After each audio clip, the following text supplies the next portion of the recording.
आज चिकेन गोटे एमती आइटम बन जहाँकि भात रुटी परोटा नान पिठा सबुथे आप खाईपारे। तो आसतु बनइबा। प्रथम 1200 ग्राम चिकेन को भलसे धोईदेली। तो से हल्दी लुण तेल दे चिकेन को मैरिनेट करने को छाड़देली। आ तेल देदेली। तेल आलू भलसे भाजीदेली। आलू जो ब्राउन कलर होगा ताको काढ़ीदेली। आई तेल गोटा मसला देदेली। गोटा मसला जो है से पियाज देदेली। पियाज भी भल भाव में होगला से मसला देदेली। मसला हल्दी लुण लंकागुंड सब देकी भलसे कषिली। जो मसला तेल छाड़ीगला से चिकेन देदेली। सांग मैंने क्या चिकेन तरकारी पसंद तो क्या चिकेन कषा पसंद मत तो दीटा को बहुत पसंद।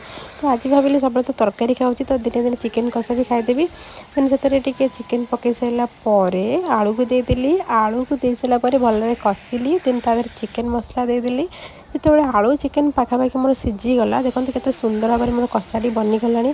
तो सांग मैंने केमती लगुच मो चिकेन कषा मत निहत कमेंट बॉक्स में जनइबे। रही सांग मैंने बाय बाय। हाँ मो चैनल को सब्सक्राइब करें।